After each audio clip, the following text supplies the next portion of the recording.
ప్రభునందు ప్రియ పరిశుద్ధ దేవుని కుమారులారా, దేవుని కుమార్తెలారా, యేసుక్రీస్తు ప్రస్తుత హెచ్చింపు నామములో మీ అందరికీ వందనాలు, అలాగే దేవునికి స్తోత్రాలు. ప్రియులారా, ఎలా ఉన్నారు? చాలా సంతోషం. మీ అందరూ కులాసాన్ని నేను తలుస్తున్నాను. అలాగే దేవుని కృప మహదైశ్వర్యాన్ని బట్టి మేము కూడా కులాసాగానే ఉన్నాం. ప్రియులారా, మరి మరొకసారి ఒక ప్రత్యేక అంశం ద్వారా మీ చేరులోనికి మరి దేవుడు మమ్మల్ని నడిపించినందుకు మరొకసారి దేవునికి కృతజ్ఞతాస్తుతులు చెల్లిస్తున్నా. ప్రియులారా, మరి మనము హేబేలు అనే అంశంలో చాలా భాగాలని మనం నేర్చుకున్నాం. ప్రియులారా, మరి ఇప్పుడున్న పరిస్థితుల్లో ఈరోజు మనము చెర అనగానేమి చెరగా పట్టుకొని పోవుట అనగానేమి అనే సంగతి ఈరోజు నేర్చుకుందాం. చెర అనగానేమి, చెరగా పట్టుకొని పోవుట అనగానేమి అనే అంశాన్ని ఈరోజు నేర్చుకుందాం. అయితే దీనికంటే ముందుగా మనం గత వారము మనం ఏం నేర్చుకున్నాము, గత క్లాసులో ఏం నేర్చుకున్నాము అంటే, మనము గత క్లాసులో నేర్చుకున్నది ఏంటంటే బైబిల్ గ్రంథంలో ఉన్న వివిధమైనటువంటి చెరలు అనే అంశాన్ని గత క్లాసులో నేర్చుకున్నాం. ఇందులో ఇంచుమించు 7 పాయింట్లు మనం నేర్చుకున్నాం. సాతానుచే చెరపట్టబడినవారు, నానా విధములైన దురాశల వలన చెరపట్టబడినవారు, దుర్నీతి బంధకముల్లో చిక్కుబడినవారు, భ్రష్టత్వమునకు దాసులు, ఈలోక మాలిన్యములో చిక్కుబడినవారు, మోసకరమైన నిరర్ధకమైన తత్వజ్ఞానము చేత చెరపట్టబడినవారు, అలాగే అవిధేయత అను చెరలో బంధించబడినవారు. ఇవన్నీ కూడా మనము గత క్లాసులో మనం నేర్చుకున్నాం. ఈరోజు చెర అనగానేమి, చెరగా కొనిపోవుట అనగానేమి అనే అంశాన్ని గురించి మనం నేర్చుకుంటానికి ప్రయత్నం చేద్దాం. ప్రియులరా, అయితే సమస్య ఏంటి అసలు? ఈ అంశాన్ని గురించి మనం ఎందుకు తెలుసుకోవాలి? ఈ అంశాన్ని మనం ఎందుకు నేర్చుకోవాలి, ఎందుకు తెలుసుకోవాలి? ఈ అంశం విషయమై నేటి క్రైస్తవ సమాజంలో జరుగుతున్న అసత్య బోధ ఏంటి? ఇది మనం ఎందుకు నేర్చుకోవాలి? అసలు నేర్చుకోవాల్సిన అవసరం ఉంది. ఈ అంశం విషయంలో నేటి క్రైస్తవ సమాజంలో జరుగుతున్నటువంటి అసత్య బోధ ఏంటి? ఇది కూడా మనం తెలుసుకోవాల్సిన అవసరం ఉంది. మనం ఎందుకు నేర్చుకోవాలి అనేది. ప్రియులరా, మరి నేటి క్రైస్తవ సమాజంలో జరుగుతున్నటువంటి అసత్య బోధన ఒకసారి పరిశీలన చేస్తే, ఎఫ్సి పత్రికలో 4వ అధ్యాయంలో 8 నుంచి 10 వచనాలు రాయబడి ఉన్నాయి. ఆ వచనాల్లో ఏముందంటే, అందుచేత ఆయన ఆరోహణమైనప్పుడు చెరగా పట్టుకుని పోయి మనుషులకు ఈవులు అనుగ్రహించనని చెప్పబడి ఉన్నది. ఆరోహణమైనగా ఆయన భూమి యొక్క క్రింది భాగములకు కొన్ని ప్రాచీన ప్రతుల్లో మొదట అని కూర్చబడి ఉన్నది. దిగనని భూమి యొక్క క్రింది భాగములకు దిగనని అర్థం ఇచ్చుతున్నది కదా అనేసి అక్కడ ఉండి, ఆ తర్వాత 10వ వచనంలో దిగినవాడు తానే సమస్తమును నింపునట్లు ఆకాశ మండలములు అన్నింటికంటేనూ మరి పైగా ఆరోహణమైన వాడునై ఉన్నాడు అనేసి ఈ వచనాల్లో రాయబడి ఉన్నాయి. అయితే ప్రియులరా, ఈ వచనాలను బట్టి మన ప్రియులు చెప్తుంది ఏంటంటే, ఆయన ఆరోహణమైనప్పుడు చెరగా పట్టుకుపోయాడు అనేసి. అంటే యేసుక్రీస్తు సెలవులో మృతి పొంది ఆరోహణం అంటే పైకి వెళ్ళిపోయినప్పుడు, ఆరోహణం అంటే పైకి వెళ్ళటం, అవరోహణం అంటే కిందకి దిగటం. ఆరోహణమైనప్పుడు ఏం చేశాడంట? చెరగా పట్టుకుపోయాడు. అయితే ఈ చెర ఏది? యేసుక్రీస్తు ఆరోహణమైనప్పుడు చెరగా పట్టుకుపోయిన చెర ఏంటి అనేసి మన ప్రియులు చెప్పే మాట ఏంటంటే, ఈ అబద్ధ బోధకులు చెప్పే మాట ఏంటంటే, ఈ చెర అంటే పరదేశు. యేసుక్రీస్తు సెలవులో మృతి పొంది సెలవులో ఉన్న దొంగతో ఏం చెప్పాడు? నేడు నీవు నాతో కూడా నిశ్చయంగా పరదేశంలో ఉండు అని చెప్పాడు. కాబట్టి యేసుక్రీస్తు అదే రోజు పరదేశకు వెళ్ళాడు. పరదేశు అనేది ఒక చెర. ఆ చెరలో ఉన్న వారికి బోధ అవసరము. వాళ్ళకి వెళ్ళి బోధ చేశాడు.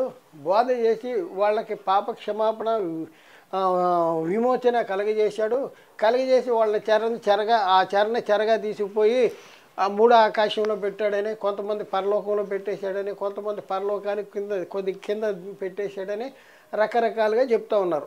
అయితే ప్రియులరా, ఆయన ఆరోహణమైనప్పుడు చెరగా పట్టుకుపోయిన చెర ఏది? చెరగా పట్టుకుపోయాను అనేసి ఉంది కదా, చెరగా పట్టుకుపోయిన చెర ఏది అనేసి మన అబద్ధ బోధకులు చెప్తున్న మాట ఏంటంటే, వాళ్ళ మాట ఏంటంటే, యేసుక్రీస్తు పరదేశికి వెళ్ళినప్పుడు పరదేశికి వెళ్ళి వాళ్ళకి బోధ చేశాడు, వాళ్ళకి విమోచన కలిగజేశాడు.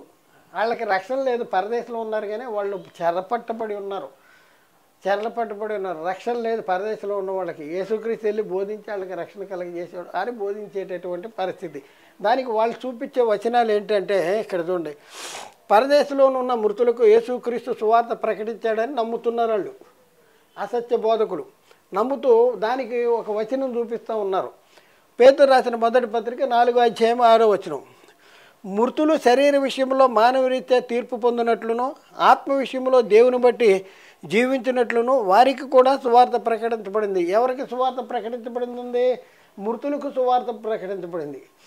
ఏ మృతులకి వీళ్ళు ఏ మృతులు అంటే, ఈ అబద్ధ బోధకులు చెప్తుంది ఏంటంటే, ఈ మృతులు ఎవరంటే పరదేశంలో ఉన్నవాళ్ళు అని చెప్తున్నారు. కానీ ఇక్కడ పరదేశంలో ఉన్న మృతులు కాదు, జీవించుతున్నామన్న పేరు మాత్రం ఉన్నది కానీ మృతులుగా ఉన్నవారు అంటే బ్రతికుండి కూడా చనిపోయినటువంటి వారు, బ్రతికుండి కూడా చస్తే నరకానికి వెళ్ళేవాళ్ళు, బతికుండి కూడా నిత్య జీవానికి వారసులు కానిటువంటి వారు. వీళ్ళు ఎవరు అంటే శరీరాలు కలిగిన వాళ్ళు. అందుకని ఇక్కడ రాయబడిందంటే మృతులు అంటే జీవించున్నామన్న పేరు మాత్రం ఉంది కానీ మృతులుగా ఉన్నటువంటి ఆ మృతులు శరీర విషయంలో మానవరీత్యా తీర్పు అంట. శరీర విషయంలో మానవరీత్యా తీర్పు ఏంటి? దేవుడు శరీరానికి ఏం తీర్పు తీర్చాడు? నీవు మన్ను కనుక తిరిగి మన్ను అయిపోతావు అన్నాడు. అది పొందినట్లును ఆత్మ విషయంలో దేవుని బట్టి జీవించినట్లును వారికి కూడా సువార్త ప్రకటించబడింది. ఎవరికి సువార్త ప్రకటించబడింది? మృతులకు సువార్త. ఏ మృతులు? శరీరాల్లో ఉన్న మృతులు అనేసి బైబిల్లో ఇక్కడ చెప్తుంటే, ఈ సైతాను బోధకులు యేసుక్రీస్తు సిలువలో మృతి పొంది పరదేశికి వెళ్ళాడు, పరదేశంలో మృతులు ఉన్నారు, ఆ పరదేశంలో వాళ్ళకి రక్షణ లేదు, వాళ్ళకి వెళ్ళి యేసుక్రీస్తు బోధ చేసి వాళ్ళకి విమోచన కలిగజేసి వాళ్ళని చెరగా తీసుకుపోయి ఎక్కడో పెట్టేశాడు, మూడో ఆకాశంలోనో పరలోకంలోనో ఇంకా ఎక్కడెక్కడో రకరకాలుగా చెప్తూ ఉన్నటువంటి పరిస్థితి. కానీ వాళ్ళు నమ్ముతూ వాళ్ళు చెప్తున్నటువంటి ఆ సిద్ధాంతానికి ఇది సరిపోదు. ఇది ఏ మృతులు అంటే శరీరాల్లో ఉన్నటువంటి మృతుల గురించి చెప్పబడింది. కానీ ఇదే బైబిలే చూపిస్తూ బైబిల్ చెప్పని సంగతుల్ని వాళ్ళు అమాయకుల్ని మోసం చేస్తూ ఉన్నారు. జాగ్రత్తగా ఉండవలసిన అవసరం ఉంది. తస్మాత్ జాగ్రత్త. ఇక్కడ మా ప్రియులారా, ఇక్కడ మనం చూస్తే ఈ అబద్ధ బోధకులు ప్రకటించుతున్న ఈ బోధ అసత్యమేనని లేఖనాలను బట్టి మనము నేర్చుకుందాం. ఈ లేఖనాలను బట్టి అసత్యము. మనము ఈ పాఠంలో యేసుక్రీస్తు ఆరోహణమైనప్పుడు చెరగా పట్టుకుపోయిన చెర పరదేశు కాదు అనే అంశాన్ని మనం గతంలో కూడా నేర్చుకున్నాం. యేసుక్రీస్తు ఆరోహణమైనప్పుడు చెరగా పట్టుకుపోయిన చెర ఏంటి అంటే అది పరదేశి కాదు, అసలు పరదేశే చెర కాదు. పరదేశంలో నీతిమంతులు ఉంటారు కానీ అనీతిమంతులు ఉండరు. పరదేశికి వెళ్ళిన వాడు రెడీ టు పరలోకం వెళ్ళటానికి సిద్ధంగా ఉన్నారు. కానీ మరి పరదేశంలో ఉన్నవాళ్ళు వాళ్ళకి రక్షణ కావాలని చెప్పేటటువంటి వీళ్ళకి రక్షణ లేదు.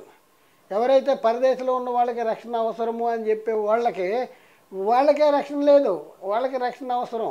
వీళ్ళు బోధకులైనా ఎవరైనా సరే వీళ్ళు రక్షణ లేని వాళ్ళు. నేర్చుకోవాలి బైబిల్, ఇష్టం వచ్చినట్టు చెప్పడం కాదు. ఏదో బుక్కులు చదివో లేకపోతే ఎవరో చెప్పిన మాటలేనో చెప్తే మరణకరమైన పాపంలో ఉంటారు. అయితే ప్రియులరా, మనం చూద్దాం. ఇక్కడ మనం చూస్తే యేసుక్రీస్తు ఆరోహణమైనప్పుడు చెరగా పట్టుకుపోయి మనుషులకు ఈవులు అనుగ్రహించాడని చెప్పబడి ఉంది అని చెప్పుకుంటూ వచ్చి, ఆరోహణమైనగా ఆయన భూమి యొక్క క్రింది భాగములకు దిగననే అర్థమిచ్చుతున్నది. దిగినవాడు తానే సమస్తమును నింపునట్లు ఆకాశ మండలములన్నింటికంటే మరిపైగా ఆరోహణమైన వాడునై ఉన్నాడు అనేసి రాయబడిన లేఖనాల్ని తప్పుగా అర్థం చెప్పేటటువంటి పరిస్థితి మన అబద్ధ బోధకులకి మరి కలుగుతుంది. ప్రియులరా, పై వచనమును బట్టి యేసుక్రీస్తు ఆరోహణమైనప్పుడు చెరగా పట్టుకుని పోయాడు అనేసి మనకు స్పష్టంగా అర్థమవుతుంది. చెరగా అయితే ప్రియులరా, మరి పై వచనమును బట్టి యేసుక్రీస్తు ఆరోహణమైనప్పుడు ఎక్కడ ఉన్న చెరను చెరగా పట్టుకుపోయాడు. ఇవన్నీ మనం అర్థం చేసుకోవాలి. బైబిల్ చదువుతున్నప్పుడు, లేకపోతే బైబిల్ విశ్లేషణ చేస్తున్నప్పుడు, బైబిల్ చెప్తున్నప్పుడు మనము రాయబడిన వచనాలని మనం చాలా క్షుణ్ణంగా పరిశీలనగా అర్థం చేసుకుంటానికి ప్రయత్నం చేయాలి. ఆ అర్థం చేసుకున్న తర్వాత చెప్పడానికి ప్రయత్నం చేయాలి. లేకపోతే మరణకరమైనటువంటి పాపంలో ఉండేటటువంటి అవసరం ఉంది. కాబట్టి యేసుక్రీస్తు ఆరోహణమైనప్పుడు ఎక్కడ ఉన్న చెరను చెరగా పట్టుకుపోయాడు. వీళ్ళు చెప్తుంది ఏంటంటే పరదేశు అంటే పాతాళ లోకంలో పరదేశు ఉంది, ఆ పరదేశంలో ఉన్న చెరను చెరగా పట్టుకుపోయాడు అంటున్నారు. అయితే ఇక్కడ మనం చూద్దాం, కొన్ని ప్రశ్నలు వేసుకుందాం. తర్వాత ఎక్కడ ఉన్న చెరను చెరగా పట్టుకుని పోయాడు. తర్వాత చెరను చెరగా పట్టుకుని పోయి చెరను చెరగా పట్టుకుని పోయిన చెరేది, ఏ చెరను చెరగా పట్టుకుపోయాడు, ఆ చెరేది చెరగా పట్టుకుపోయిన చెరేది, ఎక్కడ ఉన్న మనుషులకు ఈవులు అనుగ్రహించాడు. మనుషులకు ఈవులు అనుగ్రహించబడిన రాయబడి ఉన్నది కదా, ఎక్కడ ఉన్న మనుషులకు ఈవులు అనుగ్రహించాడు. మనుషులకు అనుగ్రహించబడిన ఈవులేంటి, ఎలాంటి ఈవులు అనుగ్రహించాడు అనే సత్యాన్ని మనం తెలుసుకున్న వలన వాటన్నింటికంటే ముందుగా మనము మరికొన్ని ప్రశ్నలకు సమాధానాలని నేర్చుకోవాల్సినటువంటి అవసరం ఉంది. వాటిని ఇప్పుడు మనం నేర్చుకుందాం. బైబిల్ చదవటం అంటే ఆత్మ సంబంధమైన సంగతులతో సరిచూసుకోవాలి. ఆత్మ సంబంధమైన సంగతుల్ని ప్రకృతి సంబంధమైన సంగతులతో సరిచూసుకుంటే చాలా ఎఫెక్ట్ అవుద్ది. చాలా అన్ని అసత్యాల్ని మనం బోధించేటటువంటి వారంగా ఉంటాం. దేవునికి శత్రువులుగా మనం మిగిలిపోయి తెలుసుకోవాలి. మనం చూడండి, ఆ రిఫరెన్స్ని బట్టి అంటే 8, 9, 10 ఆ వచనాన్ని బట్టి మనం చూస్తే మనకి ఎన్ని ప్రశ్నలు వస్తాయి. మనం చూడండి, ఇన్ని ప్రశ్నల్ని మనం వేసుకుని ఈ ప్రశ్నలన్నింటికి మన సమాధానాన్ని వెతికితే తప్ప మనకి ఆ వచనాల్లో ఉన్నటువంటి సారాంశము మనకి అర్థమవుదు. అయితే ఇక్కడ ప్రియులారా మనకు ఇంకా చూద్దాం, ఏంటి మనం నేర్చుకోవాల్సిన సంగతులు. యేసుక్రీస్తు ఆరోహణమైనప్పుడు ఎక్కడ ఉన్న చెరను చెరగా పట్టుకుపోయాడు. రెండో పాయింట్, యేసుక్రీస్తు భూమి మీద ఉన్న చెరను చెరగా పట్టుకుపోయాడా. యేసుక్రీస్తు భూమి మీద ఉన్న చెరను చెరగా పట్టుకుపోయాడా, లేకపోతే యేసుక్రీస్తు వారు పాతాళ లోకంలో ఉన్న చెరను చెరగా పట్టుకుపోయాడా. చెరను చెరగా పట్టుకుపోయాడంటే ఎక్కడ ఉన్న చెరను చెరగా పట్టుకుపోయాడు. ఇది మనం ఆలోచించాలి. మనకు అవన్నీ రావాలి. దానికంటే ముందు మనకి ఇంకో ప్రశ్న రావాలి. ఏంటంటే యేసుక్రీస్తు వారు భూమి మీద చేసిన పరిచర్యను గురించి బైబిల్ గ్రంథం వివరించుతున్నదా. యేసుక్రీస్తు వారు ఎక్కడ చేసిన పరిచర్యను గురించి బైబిల్ గ్రంథంలో రాయబడింది. పాతాళ లోకంలో లేకపోతే పరదేశంలో చేసిన పరిచర్యను గురించి బైబిల్ గ్రంథంలో ఎక్కడైనా వివరించబడి ఉందా. ఒకసారి ఆలోచించుకోవాల్సినటువంటి అవసరం మనకి ఉంది. ప్రియులరా, ఒకసారి ఆలోచించండి. ప్రేమదుడు చూడండి ప్రియులరా, ఇంకా క్వశ్చన్లు వేద్దాం. యేసుక్రీస్తు పాతాళ లోకంలో చేసిన పరిచర్యను గురించి బైబిల్ గ్రంథంలో వివరించబడిందా. యేసుక్రీస్తు ఎక్కడ చేసిన పరిచర్యను గురించి బైబిల్ గ్రంథం ప్రవచనాలు కానీ ఇవన్నీ కానీ యేసుక్రీస్తు భూమి మీద జరిగించిన కార్యాల గురించి ప్రవచనాలు ఉన్నాయా, లేకపోతే పాతాళ లోకంలో లేకపోతే పరదేశంలో అక్కడ ఏదో పరిచర్య జరిగించాడు, వాళ్ళకి బోధ చేశాడు అనేసి బైబిల్లో ఎక్కడైనా ప్రవచనాలు ఉన్నాయా, లేకపోతే ఎక్కడైనా ఉందా అంటే ఎక్కడ లేదు. ఎక్కడ ప్రవచనాలు లేవు, ఎక్కడ లేదు. కానీ ఎక్కడ పరిచర్య చేస్తానికి, ఎక్కడ ఉన్న చెరను చెరగా పట్టుకుపోతానికి యేసుక్రీస్తు చెరగా పట్టుకుపోయాడు యేసుక్రీస్తు. అంటే మన అమాయకులు ఏమంటున్నారంటే ఎవడో చెప్పిన బోధ నేను బుర్రలకు ఎక్కిచ్చేసి వీళ్ళు ఏమంటున్నారంటే ఎక్కడున్న చెరనంటే వీళ్ళు పరదేశం ఒక చెర. ఈ చెరను ఈ యేసుక్రీస్తు సెలవు మీద నుంచి పరదేశికి వెళ్ళాడు. పరదేశికి వెళ్ళి ఆ చెరను వాళ్ళకి బోధ చేశాడు. బోధ చేసి చెరగా పరదేశం అనే చెరగా పట్టుకుపోయాడు అని చెప్పేటటువంటి పరిస్థితి జరుగుతూ ఉంది. ప్రియులారా, మరి బైబిల్ గ్రంథములో క్రీస్తుని గురించి వ్రాయబడినటువంటి వచనముల్లో యేసుక్రీస్తు ఏ చెరలోనున్న వారిని విడిపించునని బైబిల్ గ్రంథంలో రాయబడి ఉంది. బైబిల్ గ్రంథంలో ప్రవచనాలు ఉన్నాయి. యేసుక్రీస్తు చెరలో ఉన్న వారికి విడుదల కలిగజేస్తాడు అనేసి. ఎక్కడ ఉన్న చెరలో ఉన్న వారికి విడుదల కలిగజేస్తాడు? భూమి మీద చెరలో ఉన్న వారిని గురించా, పాతాళ లోకంలో లేకపోతే పరదేశంలో చెరలో ఉన్న వారిని గురించా, ఎక్కడ ఉన్న చెరలో ఉన్న వారిని గురించి చూద్దాం. ఇక్కడ మనం చూస్తే ఎఫ్సీ పత్రిక 4:8 అందుచేత ఆయన ఆరోహణమైనప్పుడు చెరగా పట్టుకుని పోయి మనుషులకు ఈవులు అనుగ్రహించబడినని చెప్పబడి ఉన్నది అంటాడు. అయితే పై వచనంలో, ఇప్పుడు మనం చదివిన వచనంలో వ్రాయబడినటువంటి చెర అనేది ఏది? ఏ చెర?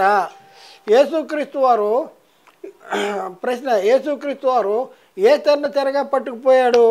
యేసుక్రీస్తు వారు దేని చేత దేనిలో బంధించబడిన వారిని విమోచించడానికి ఈ లోకానికి వచ్చాడు. ఒకసారి ఆలోచించాలి. దేనిలో బంధించబడిన వారిని విమోచించడానికి యేసుక్రీస్తు వారు ఈ లోకానికి వచ్చాడు. యేసుక్రీస్తు వారు ఏ చెరను చెరగా పట్టుకుని పోయాడు? ఇవన్నీ మనకి ప్రశ్నలు రావాలి. అనామత్తుగా ఏదో మనకి నోటుకొచ్చింది, మనం అనుకున్నది, లేకపోతే ఎవడో చెప్పింది, ఇవన్నీ మనం చెప్పేస్తానికి ప్రయత్నం చేయొద్దు.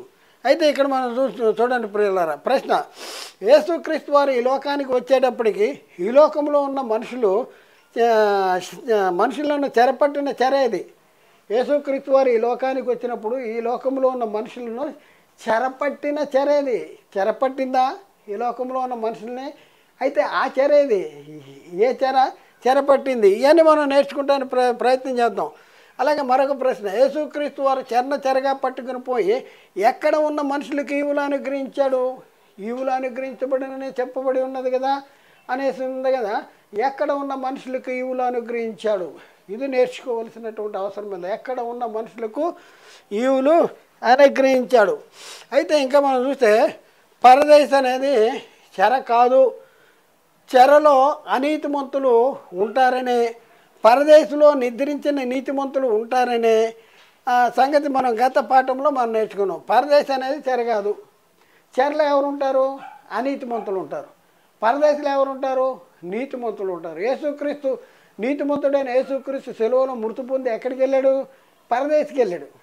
పరదేశం అనేది నిద్రించిన నీతిమంతులు నెమ్మది పొందే స్థలము పరదేశం అనేది. యేసుక్రీస్తు వారు కూడా అక్కడికే వెళ్ళాడు. అయితే మనం పరిశీలన చేద్దాం. అలాగైతే యేసుక్రీస్తు వారు ఏ చెరగా పట్టుకొని పోయాడు? మన ముందు ఒక పెద్ద సమస్యగా ఉంది. యేసుక్రీస్తు వారు సెలవులో మృతి పొంది ఏ చెరగా పట్టుకుపోయాడు? ఆయన ఆరోహణమైనప్పుడు చెరగా పట్టుకొని పోయి మనుషులకు ఈవులు అనుగ్రహించబడినని చెప్పబడి ఉన్నది కదా అంటాడు. ఏ చెరగా ఆరోహణమైనప్పుడు ఏ చెరగా పట్టుకుపోయాడు? ఏ మనుషులకు ఈవులు అనుగ్రహించాడు? అనుగ్రహించిన ఈవులేంటి? ఇవన్నీ కూడా మనం బైబిల్లోంచి మనం చాలా స్పష్టంగా నేర్చుకుందాం. ప్రియులారా, కంగారు పడద్దు. అసత్య బోధ వినేసి మన మైండ్ చెడగొట్టేసుకున్నాం. అయితే ఇప్పుడు చూద్దాం. అయితే అలాగైతే యేసుక్రీస్తు వారు ఏ చెరగా పట్టుకుపోయాడు, దాని గురించినటువంటి సంపూర్ణ వివరణ అనేది మనం నేర్చుకుంటానికి ప్రయత్నం చేద్దాం. చాలా జాగ్రత్త. ఇది చాలా ఆలోచించుతూ దాన్ని అర్థం చేసుకుంటానికి ప్రయత్నం చేయాలి.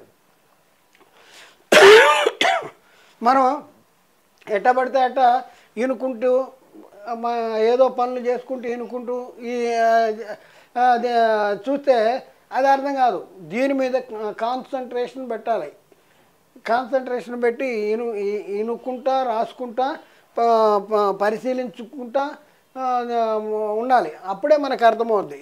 చాలా జాగ్రత్తగా ఆలోచించండి. యేసుక్రీస్తు వారు ఈ లోకానికి వచ్చే సమయానికి దేవుడు మోషే ద్వారా ఇశ్రాయేలీలకి ఒక చట్టాన్ని ఇచ్చాడు. ఆ చట్టం ఏంటి? ధర్మశాస్త్రము. యేసుక్రీస్తు వారు ఈ లోకానికి వచ్చేటప్పటికే ఇశ్రాయేలీలకి ఒక చట్టం ఇవ్వబడింది. అది ఎవరు ఇచ్చారంటే దేవుడు ఇచ్చాడు. ఎవరి ద్వారా ఇచ్చాడంటే మోషే ద్వారా ఇచ్చాడు. ఎవరికి ఇచ్చాడంటే ఇశ్రాయేలీలకి ఇచ్చాడు. ఇశ్రాయేల్కి ఏంటి అది అంటే చట్టము. ఏంటి ఆ చట్టము అంటే ధర్మశాస్త్రము. దాన్నే మొదటి నిబంధన అని, పాత నిబంధన అనేసి, మోషే ధర్మశాస్త్రం అని, ఇట్లా రకరకాల ఒకే చట్టానికి వివిధమైనటువంటి పర్యాయ పదాలు ఉన్నాయి.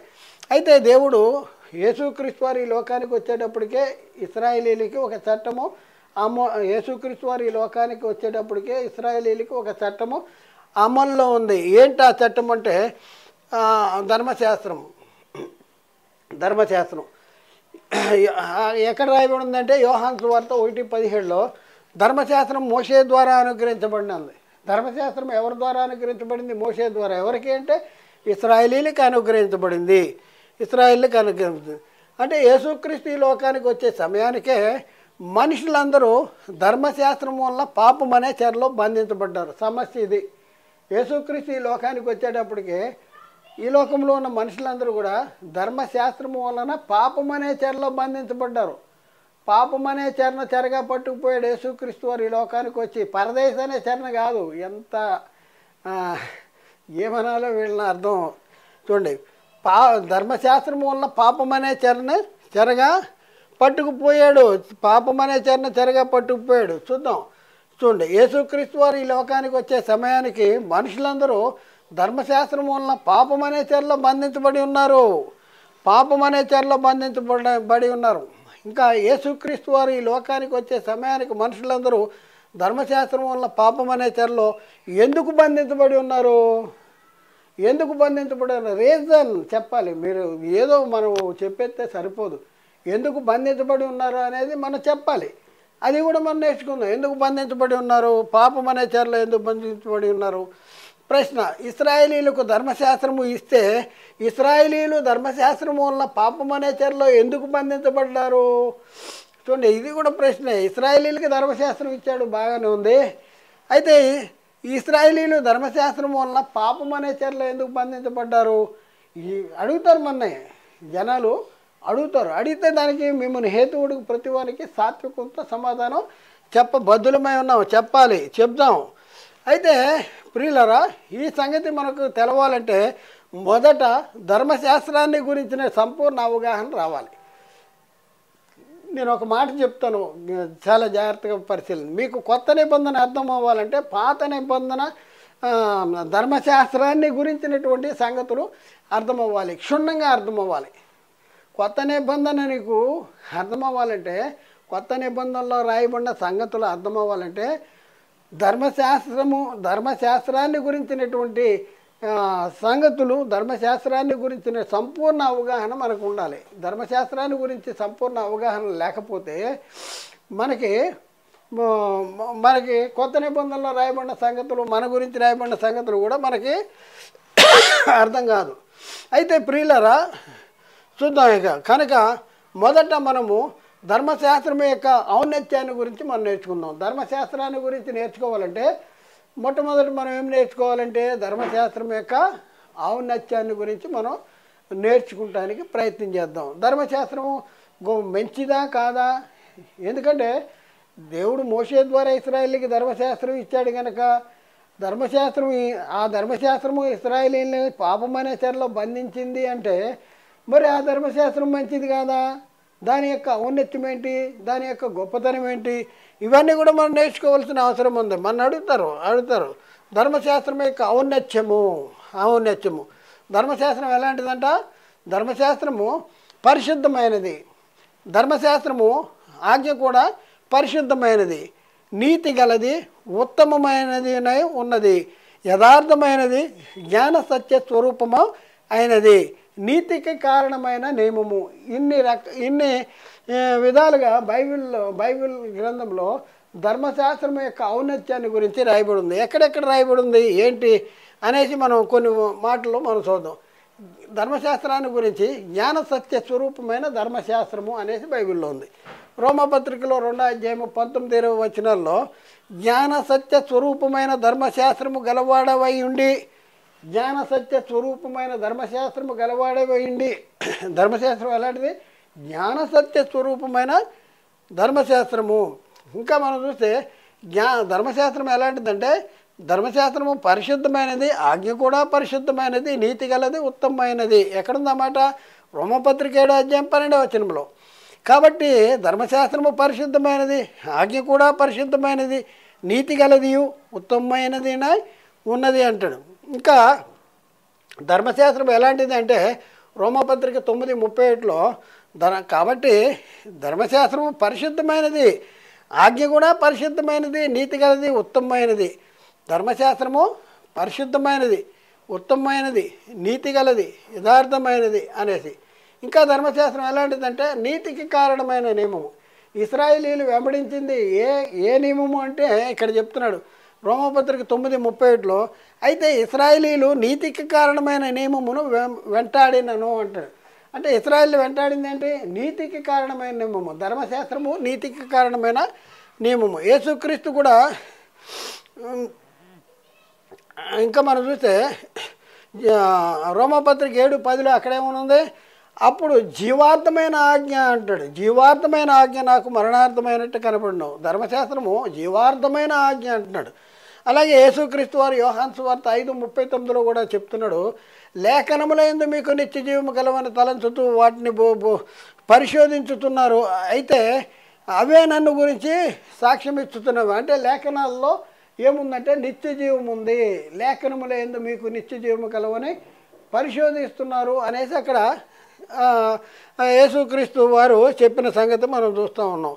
అయితే ప్రియులారా, మన ఇవన్నీ చదివిన తర్వాత, ఇవన్నీ తెలుసుకున్న తర్వాత మనకు ఒక ప్రశ్న రావాలి. ఏంటంటే ఇలాంటి జ్ఞాన సత్య స్వరూపమైన ధర్మశాస్త్రము వలన ఇశ్రాయేలీయులు పాపమనే చెరలో ఎందుకు బంధించబడ్డారు?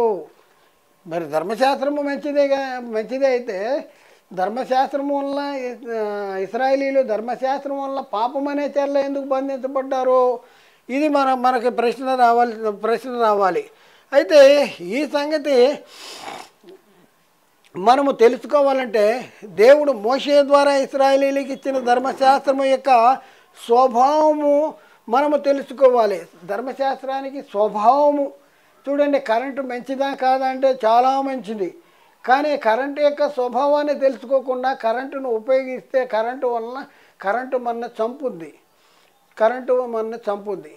అలాగే ప్రియులరా, ధర్మశాస్త్రానికి ఒక స్వభావం ఉంది. ఏంటి ఆ స్వభావము? ఆ స్వభావాన్ని గురించి మనం తెలుసుకుందాం. ఇక్కడ మనం చూస్తే ధర్మశాస్త్రము పాపమనగా ఎట్టిదో తెలియపరచబడుతుంది, కానీ పాపాన్ని తీసివేసే బలము ధర్మశాస్త్రానికి లేదు అంట. ఏంటంట? ధర్మశాస్త్రము పాపమనగా ఎట్టిదో తెలియపరచబడుద్ది, పాపాన్ని తీసివేసే బలము ధర్మశాస్త్రానికి లేదు. ఇక్కడ మనం చూస్తే ఎలాంటిదంట ధర్మశాస్త్రము? ఒక ఎక్స్రే ఉంది కదా, ధర్మశాస్త్రము ఒక ఎక్స్రే లాంటిది. ఎక్స్రే లాంటిది. అయితే ఎక్స్రే ఏం చేస్తుంది? రోగము ఎక్కడుందో చెబుతుంది, రోగము యొక్క పరిమాణమును చెప్తుంది. ఎక్స్రే రోగాన్ని తగ్గించలేదు. అదే విధముగా ధర్మశాస్త్రము పాపం అంటే ఏంటి తెలియపరుస్తుంది, కానీ పాపాన్ని తీసివేసే బలము ధర్మశాస్త్రానికి లేదు. ఇది ముఖ్యంగా గమనించాలి. ధర్మశాస్త్రము మంచిదే, కానీ ధర్మశాస్త్రము అది పాపము, ఇది చేయకూడదు, ఇది తప్పు అనేసి పాపం అంటే ఏంటో తెలియపరుస్తుంది, కానీ పాపాన్ని తీసివేసే బలం మాత్రం ధర్మశాస్త్రానికి లేదు. ఎక్స్రే ఎలా అయితే రోగాన్ని తగ్గించలేదో అలాగే ధర్మశాస్త్రము పాపాన్ని తీసివేయలేదు. పాపం అంటే ఏంటో తెలియపరుస్తుంది. చూద్దాం ప్రియులరా, ఇంకా మనం చూద్దాం. అయితే ధర్మశాస్త్రమును ఎందుకు ఇచ్చాడంటే అతిక్రమములను నిరోధించడానికి ఇచ్చాడు. అయితే అలాగైతే ధర్మశాస్త్రం ఎందుకు అనేసి మనం ప్రశ్నిస్తే, ధర్మశాస్త్రం ఎందుకంటే అతిక్రమాలు నిరోధించడానికి ఇచ్చాడు. ఒక చట్టం ఇచ్చాడంటే ఎందుకు ఇచ్చాడు? నేరాలు జరగకుండా ఉండటానికి. అంటే చేసిన అతిక్రమాలని తగ్గించడానికి కాదు. చేసిన అతిక్రమాలు ఉంటాయి కదా, ఆ అతిక్రమాలని తగ్గించడానికి, నిరోధించడానికి, లేకుండా చేస్తానికి కాదు. మరి ఎందుకు అంటే నువ్వు చేసేది అతిక్రమము, నువ్వు చేసేది తప్పు అని తెలియపరచడానికే ధర్మశాస్త్రం ఉంది. చేసిన అతిక్రమములను తీసివేయటానికి కాదు, అతిక్రమములను పరిహరించడానికి కాదు, అతిక్రమములను తెలియపరచడానికే ధర్మశాస్త్రము. ఏది అతిక్రమమో తెలియపరచడానికే ఈ ధర్మశాస్త్రం ఉంది. ఇది ధర్మశాస్త్రం యొక్క స్వభావము అనేది మనం గుర్తించవలసిన అవసరం ఉంది. ధర్మశాస్త్రము దీని గురించి కొన్ని రిఫరెన్స్లు మనం చూద్దాం. ఏంటంటే ధర్మశాస్త్రం వల్ల పాపం అనగా ఏంటిదో నాకు తెలియపరచబడుతుంది అంటాడు. ధర్మశాస్త్రం వల్ల ఏం చెప్తుంది, ఏం తెలుస్తుంది అంటే పాపము, ఇది చేయొద్దు, ఇది పాపము, ఇది తప్పు అనేసి తెలియపరుస్తుంది. రోమాపత్రిక 3:20లో ఏలైనగా ధర్మశాస్త్ర సంబంధమైన క్రియల మూలముగా ఏ మనుష్యుడును ఆయన దృష్టికి నీతిమంతుడనే తీర్చబడడు. ధర్మశాస్త్రము వలన పాపమనగా ఎట్టుదో నాకు తెలియబడుతున్నది.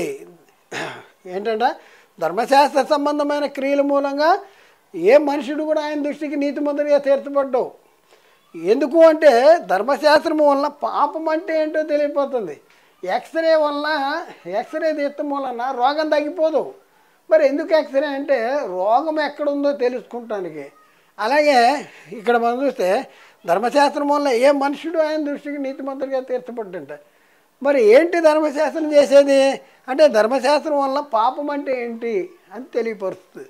ఇంకా మనం చూస్తే ధర్మశాస్త్రం వల్ల కానీ పాపం అనగా ఎట్టుదో నాకు తెలియకపోవును అంటాడు. ధర్మశాస్త్రం వల్ల ఏం తెలుస్తుందంట, పాపం అంటే ఏంటో తెలుస్తుందంట. ధర్మశాస్త్రం వల్లనే కానీ పాపం అనగా ఎట్టుదో నాకు తెలియకపోవును అనేసి అక్కడ ఉంది. ఎక్కడుందన్నమాట?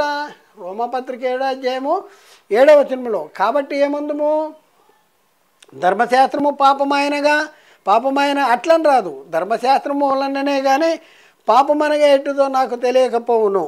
ఆశింపవద్దని ధర్మశాస్త్రము చెప్పని ఎడల దురాశ అనగా నాకు తెలియకపోవును. చూడండి ఏం చేస్తుందంట ధర్మశాస్త్రము అంటే ధర్మశాస్త్రము వచ్చింది కనుక పాపము లోకంలోనికి ఉంది. ధర్మశాస్త్రం వల్ల మరి లోకంలో ఉన్న ప్రజలు పాపం అనే చెరలో బంధించబడి ఉన్నారు అని చెప్తుంటే ధర్మశాస్త్రం పాపం అయిందా? కాదు, అట్లని రాదంటాడు. ఎందుకంటే ధర్మశాస్త్రము వలననే కానీ పాపం అనగా ఎట్టుందో నాకు తెలియకపోదు. ధర్మశాస్త్రం వల్ల ఏం తెలుస్తుందట, పాపం అంటే ఏంటో తెలుస్తుంది. చట్టం ఉంది, ఈ చట్టం వల్ల ఇది తప్పు, ఇది చేయకూడదు, ఇది చేయకూడదు, ఇది నేరము అనేసి చట్టం వల్ల మనకు తెలుస్తుంది. ఇక్కడ కూడా ధర్మశాస్త్రం వల్ల పాపం అనగా ఎట్టుదో నాకు తెలియకపోవును. ఆశింపవద్దని ధర్మశాస్త్రము చెప్పని ఎడల దురాశ అనగా ఎట్టుదో నాకు తెలియకపోవునట్టు. ఆశింపవద్దు అంటే అనే ధర్మశాస్త్రం చెప్పింది కనుక దురాశ అంటే ఏంటి అనేది నాకు అర్థమైంది, నేను తెలుసుకోగలిగాను అని ఇక్కడ పౌలు గారు చెప్తా ఉన్నారు. ఇంకా మనం చూస్తే రోమాపత్రిక 3:20లో చూస్తే ఏలైనగా ధర్మశాస్త్ర సంబంధమైన క్రియల మూలంగా ఏ మనుషుడు ఆయన దృష్టికి నీతిమంతుడిగా తీర్చబడ్డాడు. ధర్మశాస్త్రం వలన పాపం అనగా ఎట్టిదో నాకు తెలియబడుతున్నది. ఎక్స్రే వల్ల ఎవ్వరికి కూడా రోగం తగ్గదు. ఖాళీ ఎక్స్రే దిగితే రోగం తగ్గిపోయింది అంటే కుదరదు. ఖాళీ ఎక్స్రే దిగి వచ్చేసి నాకు రోగం తగ్గిపోయిందండి, డాక్టర్ గారు ఎక్స్రే దిగమన్నాడు, నేను ఎక్స్రే దిగాను, ఎక్స్రే దిగిన తర్వాత నాకు గుండె నొప్పి కొద్దిగా తగ్గిపోయింది అని ఎవరన్నా అంటే నవ్వుతారు మనం. కాబట్టి ధర్మశాస్త్రం విషయంలో కూడా మనం చూస్తే ధర్మశాస్త్ర సంబంధమైన క్రియల మూలంగా ఏ మనుషుడు కూడా ఆయన దృష్టికి నీతిమంతుడిగా తీర్చబడ్డాడు. మరి ఏంటి, ధర్మశాస్త్రము వలన పాపం అంటే ఏంటో నాకు తెలియబడుతుంది. ధర్మశాస్త్రం వలన ఏం తెలుస్తుంది మనకి, పాపాన్ని తీసివేస్తానే కాదు, పాపం అంటే ఏంటో తెలియపరుస్తుంది అనేసి పౌలు గారు చాలా స్పష్టంగా చెప్తున్నాడు. కాబట్టి ప్రియులరా, ధర్మశాస్త్రము పాపమనగా ఎట్టిదో తెలియపరుస్తుంది కానీ పాపాన్ని తీసివేసే బలం ధర్మశాస్త్రానికి లేదు. ఇది ధర్మశాస్త్రం యొక్క స్వభావము. ధర్మశాస్త్రము మంచిదే కానీ దానికి ఒక స్వభావం ఉంది. పాపమనగా ఎట్టిదో తెలియపరుస్తుంది కానీ పాపాన్ని తీసివేసే బలము ధర్మశాస్త్రానికి లేదు. అంత మాత్రమే కాదు కానీ ఇంకా చూద్దాం. అంత మాత్రమే కాదు, ఏం చేస్తుంది ధర్మశాస్త్రం? అంత మాత్రమే కాదు కానీ ఈ ధర్మశాస్త్రము మాటికి ఈ ధర్మశాస్త్రాన్ని మాటికి అతిక్రిస్తే అంటే పద్దాక అతిక్రమిస్తానే ఉంటుంటే ఏం జరుగుద్ది అంటే పాపము ఆజ్ఞ మూలముగా అత్యధిక పాపం అయ్యేటటువంటి పరిస్థితి కూడా ఉంది. చూడండి, పాపము ఆరోపిస్తపడుద్ది. ఆ తర్వాత ఇంకా మళ్ళీ చేసామనుకోండి, అత్యధికమైన పాపం, ఇంకా పాపం ఇంకా యాడ్ అవుతూనే ఉంటుంది. అత్యధికమైన పాపము అయ్యేటటువంటి పరిస్థితి ఉంటుంది అంటాడు. ఎక్కడుంది ఆ మాటలో? ఎక్కడుంది? పాపము ఆజ్ఞ మూలముగా అత్యధికమైన పాపము నిమిత్తము అది నాకు మరణకరమైన. రోమపత్రిక 7:13 ఉత్తమమైనది నాకు మరణకరమైన అట్లని రాదు. అట్లయితే పాపము ఉత్తమమైన దాని మూలముగా నాకు మరణము కలుగజేయచ్చు. పాపము పాపమైనట్టు ఒకప్పుడు నిమిత్తము అనగా పాపము ఆజ్ఞ మూలముగా అత్యధికమైన పాపముకు నిమిత్తము అది నాకు మరణకరము ఆయన అంటాడు. చూడండి, చాలా చాలా జాగ్రత్తగా ఆలోచించాలి. ఉత్తమమైనది మరణకరమైనదా అట్లని రాదు. అయితే పాపము ఉత్తమమైన దాని మూలముగా నాకు మరణము కలిగజేయచ్చు. పాపము పాపమగు నిమిత్తము అనగా పాపము ఆజ్ఞ మూలంగా అత్యధికమైన పాపమగు నిమిత్తము అది నాకు మరణకరం. పాపం అంటే ఆజ్ఞ మూలంగా ఏమవుతుంది? అత్యధికమైన పాపము అవుద్ది. మాటి మాటికి దాన్ని అతిక్రమిస్తే అత్యధికమైన పాపము ఆరోపించబడేటటువంటి పరిస్థితి ఉంది. రోమపత్రిక 7:11 ఏలైనగా పాపము ఆజ్ఞను హేతువు చేసుకొని నన్ను మోసపుచ్చి దాని చేత నన్ను చంపెను. పాపమంట ఆజ్ఞను హేతువు చేసుకుని నన్ను మోసపుచ్చింది అనేసి పౌలు గారు చెప్తా ఉన్నారు. ఉదాహరణకి మనం చెప్పాం కదా, ధర్మశాస్త్రం ఎలాంటిదంటే చూద్దాం, ఒక ఎక్స్రే లాంటిది ధర్మశాస్త్రం. ఉదాహరణ చూద్దాం. గుండె నొప్పి వచ్చి హాస్పిటల్లో చూపించడానికి ఊరు నుండి మన ఇంటికి ఒక వ్యక్తి లేకపోతే చుట్టం వచ్చాడు. అయితే హాస్పిటల్కి వెళ్ళి వస్తానని చెప్పి ఆసుపత్రికి వెళ్ళి వచ్చాడు. ఆసుపత్రికి వెళ్తానన్నాడు పొద్దునే, మళ్ళీ సాయంత్రానికి ఇంటికి వచ్చాడు. వచ్చిన తర్వాత మనము అడుగుతాం కదా, ఏం చేశారు, ఏమైంది, ఆసుపత్రికి వెళ్ళావు కదా అని మనం అడిగితే ఆ వ్యక్తి ఏం చెప్తాడు ఒకసారి ఆలోచింది. ఏం చెప్తాడు? డాక్టర్ గారు ఎక్స్రే దిగమన్నారు, ఎక్స్రే తీశారు, ఎక్స్రే దిగిన తర్వాత కొద్దిగా నొప్పి తగ్గింది అని అంటాడు. తగ్గుద్దా? ఎక్స్రే నొప్పి తగ్గించేస్తుందా? నొప్పి తగ్గదు. అలాగే ధర్మశాస్త్రం కూడా పాపమనగా ఎటుదే తెలియపరుస్తుంది కానీ పాపాన్ని చేసిన పాపాన్ని తీసివేసే బలం ధర్మశాస్త్రానికి లేదు. ఇది గమనించాలి. అందుకనే ధర్మశాస్త్రానికి ఆ స్వభావం ఉంది. అయితే ఎక్స్రే దిగితే నొప్పి తగ్గిపోతుందా? మనకు నవ్వు వస్తుంది కదా. అవును, ఎక్స్రే నొప్పి తగ్గిపోతుందా అంటే తగ్గిపోదు. ఎక్స్రే ఎందుకు తీస్తారు? రోగము మన బాడీలో ఎక్కడుంది, ఏ పరిమాణంలో ఉంది అని తెలుసుకోవటానికే ఎక్స్రే తీస్తారు. కానీ రోగాన్ని తగ్గించడానికి, రోగాన్ని తీసివేయటానికి ఎక్స్రే బిళ్ళలేసుకుంటేనే రోగం తగ్గుద్ది. మనకి ఉన్న రోగానికి తగ్గ బిళ్ళలు వేసుకోవాలి. ఎక్స్రే ఆ రోగాన్ని తీసివేయదు. రోగం వస్తే బిళ్ళలు వేసుకోవాలి. ఎక్స్రే తీసుకుంటే ఆ రోగము తగ్గిపోదు. ఎక్స్రే శరీర బలహీనతలను తెలియజేస్తుంది. శరీరంలో బలహీనత ఎక్కడుంది అనేది తెలియజేస్తుంది. ఆ రోగము మన బాడీలో ఎక్కడ ఉంది, ఎంత పరిమాణంలో ఉంది తెలుసుకోవడానికి మాత్రమే ఎక్స్రే పనికి వస్తుంది. ఎక్స్రే తీశారు, నాకు గుండె నొప్పి తగ్గిపోయింది అని అంటే మనకు నవ్వు వస్తుంది కదా. అవును, నవ్వు వస్తుంది. ఏంటి, ఎక్స్రే తీస్తే రోగం తగ్గిపోతుందా? తగ్గదు కదా. ఒకసారి ఆలోచించండి, ఎక్స్రే తీస్తే రోగం తగ్గుద్దా? తగ్గదు. ఇక్కడ మనం చూస్తే ఈ మన బాడీలో ఎక్కడెక్కడ ఫాల్ట్స్ ఉన్నాయి, ఎక్కడెక్కడ రోగం ఉంది, ఆ రోగం యొక్క పరిమాణం ఏంటి అది తెలవటానికే ఈ ఎక్స్రే.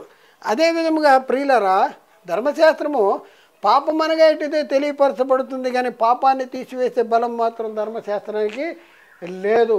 ధర్మశాస్త్రం మంచిదా అంటే చాలా మంచిది. మరి ధర్మశాస్త్రానికి ఉన్న స్వభావం ఏంటంటే పాపం అంటే ఏంటో తెలియపరుస్తుంది కానీ పాపాన్ని తీసివేసే బలము ధర్మశాస్త్రానికి లేదు. రోమపత్రిక 3:20 ఏలైనగా ధర్మశాస్త్ర సంబంధమైన క్రియల మూలముగా ఏ మనుషుడు ఆయన దృష్టికి నీతిమంతుడిగా తీర్చబడ్డు. ధర్మశాస్త్రం వల్ల పాపం అనగా ఏంటో నాకు తెలియబడుతున్నది. ధర్మశాస్త్రం వల్ల పాపము అంటే ఏంటో నాకు తెలియపరచబడుతుంది. అంత మాత్రమే. ఇంకా మనం చూస్తే ధర్మశాస్త్రాన్ని అనుసరించి ప్రవర్తించిన వారు నీతిమంతులుగా తీర్చబడతారు. ఇక్కడ మనం చూస్తే ధర్మశాస్త్రం వలన నీతిమంతులుగా తీర్చబడే అవకాశం ఉంది. ధర్మశాస్త్రం వలన శాపగ్రస్తులుగా కూడా తీర్చబడే అవకాశం ఉంది.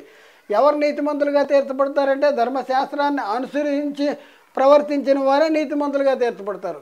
మరి ఎవరు శాపగ్రస్తులుగా తీర్చబడతారంటే ధర్మశాస్త్రాన్ని అతిక్రమించిన వారు శాపగ్రస్తులుగా తీర్చబడతారు. నీతిమంతులుగా తీర్చబడే అంటే ఆజ్ఞ ఇస్తే ఆజ్ఞ ప్రకారం మనం జీవిస్తే నీతిమంతులుగానే ఉంటాం. మరి అతిక్రమిస్తే శాపగ్రస్తులుగా ఉంటాం. చూద్దాం, ధర్మశాస్త్రం అనుసరించి ప్రవర్తించిన వారే నీతిమంతులుగా ఎంచబడతారు అంటాడు. అయితే ఇక్కడ మనం చూస్తే దేవుడు మోషేతో అంటున్నాడు, ఏమంటున్నాడు? మీరు నా కట్టడలను నా విధులను అనుసరించవలను, వాటిని గైకొను వాడు వాటి వలన బ్రతుకును. నా కట్టడలో నా విధులను అనుసరించి నడుచుకోవాలి. వాటిని అనుసరించి వాడు గైకొను వాడు వాటి వలన బ్రతుకును అంటాడు. అంటే ధర్మశాస్త్రము చట్టాన్ని అనుసరిస్తే నీతిమంతులుగా తీర్చబడేటటువంటి అవకాశం ఉంది. అలాగే మనం చూస్తే లేవీకాండంలో 18వ అధ్యాయం 5వ వచనంలో మీరు నా కట్టడలను నా విధులను ఆచరించవలను, వాటిని గైకును వాడు వాటి వల్లనే బ్రతుకును, నేను యెహోవాను అనేసి అక్కడ చెప్తున్నాడు. మరొక వచనం చూద్దాం. తిమోతికి రాసిన మొదటి పత్రికలో 1వ అధ్యాయం 11వ వచనంలో అక్కడే ఉంది, నీతిమంతునికి నియమింపబడలేదు కానీ ఎవడ అని ఎరిగి ధర్మానుకూలముగా దానిని ఉపయోగించిన, అంటే ధర్మానుకూలముగా ధర్మశాస్త్రాన్ని ఉపయోగించిన ధర్మశాస్త్రము మేలైనదని ఎరుగుదము. ధర్మానుకూలంగా ధర్మశాస్త్రాన్ని ఉపయోగించాలి. ధర్మశాస్త్రం ఏం చెప్పింది దాన్ని అనుసరించి జీవిస్తే ధర్మశాస్త్రము ఎలాంటిదంట? ధర్మశాస్త్రం మేలైనదే. అలాగే రోమపత్రికలో 2వ అధ్యాయం 13వ వచనంలో ధర్మశాస్త్రము వినువారు దేవుని దృష్టికి నీతిమంతులు కాదు కానీ ధర్మశాస్త్రమును అనుసరించి ప్రవర్తించిన వారే నీతిమంతులుగా తీర్చబడతారు. ఎవరు నీతిమంతులుగా తీర్చబడతారు అంటే ధర్మశాస్త్రాన్ని అనుసరించి ప్రవర్తించిన వారు నీతిమంతులుగా తీర్చబడతారు. ఇలా మనం చూస్తే ప్రియులరా, ఇలా మనం చూస్తే అయితే ధర్మశాస్త్రాన్ని అతిక్రమించిన వారు పరిస్థితి ఏంటి? ధర్మశాస్త్రాన్ని అతిక్రమిస్తే వాళ్ళ పరిస్థితి ఏంటి? ఇది మనం పరిశీలన. ధర్మశాస్త్రం అనుసరించిన వారు నీతిమంతులుగా తీర్చబడతారని నేర్చుకున్నాం. ఇప్పుడు ధర్మశాస్త్రమును అతిక్రమించిన వారు శాపగ్రస్తులుగా తీర్చబడతారని మనం తెలుసుకుంటానికి కొన్ని వచనాలని, లేఖనాల్లోని కొన్ని వచనాలని పరిశీలన చేద్దాం. ప్రియులారా చూద్దాం. ఎక్కడంటే పౌలు గారు గలతీ పత్రికకి రాసిన 3వ అధ్యాయంలో 10, 11, 12 వచనాల్లో ఈ మాటలు ఉన్నాయి. చూద్దాం. చూడండి, 10వ వచనం, గలతీ పత్రిక 3వ అధ్యాయము 10వ వచనం, ధర్మశాస్త్రము విధించిన క్రియల సంబంధులందరూ శాపమునకులోనే అన్నారంట. ధర్మశాస్త్రము విధించిన సంబంధులందరూ శాపానికిలో. ఎందుకయ్యా అంటే అక్కడే రాశాడు, ఎందుకనగా ధర్మశాస్త్ర గ్రంథమందు వ్రాయబడి ఉన్న విధులన్నీ చేయటందు నిలకడగా ఉండని ప్రతివాడు శాపగ్రస్తుడని వ్రాయబడి ఉన్నది. ఎందుకు ధర్మశాస్త్రము విధించిన క్రియల సంబంధులందరూ శాపానికిలోనే ఉన్నారు అంటే ధర్మశాస్త్ర గ్రంథమందు వ్రాయబడిన విధులన్నీ చేయటం ఎందు నిలకడగా ఉండాలి. ఉన్న 10 ఆజ్ఞలు ఇవ్వబడి ఉంటే 10 ఆజ్ఞలు కంటిన్యూగా అనుసరిస్తూ ఉండాలి. 10 ఆజ్ఞలు కంటిన్యూగా నిలకడగా ఉండాలంటే కంటిన్యూగా ఈరోజు అనుసరించాం, నిన్న అనుసరించాం, ఈరోజు అవసరం లేదనేది కాదు. ప్రతిరోజు అనుసరిస్తూ ఉండాలి, నిలకడగా ఉండాలి. ప్రతివాడు ఏమవుతాడంట? శాపగ్రస్తుడిగా అవుతాడంట. ఇంకా మనం చూస్తే గలతీ పత్రికలో 3వ అధ్యాయం 11, 12 వచనాలు, 11, 12 వచనాలు, ధర్మశాస్త్రము చేత ఎవడు దేవుని ఎదుట నీతిమంతుడని తీర్చబడ్డని సంగతి స్పష్టమే. ఏలైనగా నీతిమంతుడు విశ్వాస మూలముగా జీవించును. ధర్మశాస్త్రము విశ్వాస సంబంధమైనది కాదు కానీ దాని విధులను ఆచరించేవాడు వాటి వల్లే జీవిస్తాడట. అంటే ధర్మశాస్త్రం చేత ఎవడు కూడా దేవుని ఎదుట నీతిమంతుడిగా ఉండేటటువంటి పరిస్థితి లేదు అంటాడు. అలాగే ద్వితీయోపదేశకాండంలో 28-15 వచనంలో నేను నేడు నీకు ఆజ్ఞాపించు ఆయన సమస్తమైన ఆజ్ఞలను కట్టడలను నీవు అనుసరించి నడుచుకుని వలనని నీ దేవుడైన యెహోవా సెలవిచ్చిన మాట వినని ఎడల మాట వినని ఎడల ఈ శాపములన్నీ నీకు సంభవించును. మాట వినకపోతే ఏముంది? శాపాలన్నీ సంభవిస్తుందంట. అలాగే యాకోబు పత్రికలో 2వ అధ్యాయము 10వ వచనము 11వ వచనము అక్కడ ఏమో రాయబడింది, ఎవడైనాను ధర్మశాస్త్రం అంతయును గైకొని ఒక్క ఆజ్ఞ విషయంలో తప్పిపోయిన ఎడల ఆజ్ఞలన్నింటి విషయంలో అపరాధి ఎగును. చూడండి, ధర్మశాస్త్రం అంతా గైకొని ఒక్క ఆజ్ఞ విషయంలో తప్పిపోతే ఆజ్ఞలన్నింటి విషయంలో అపరాధి అయ్యేటటువంటి పరిస్థితి.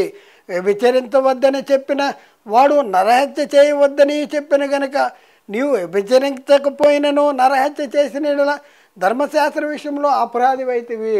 కాబట్టి ఇక్కడ మనం గ్రహించవలసింది ఏంటంటే, ఎవడైనాను ధర్మశాస్త్రం అంతా గైకుని ఒక్క ఆజ్ఞ విషయంలో తప్పిపోతే ఆజ్ఞలన్నింటి విషయంలో కూడా తప్పిపోయేటటువంటి పరిస్థితి.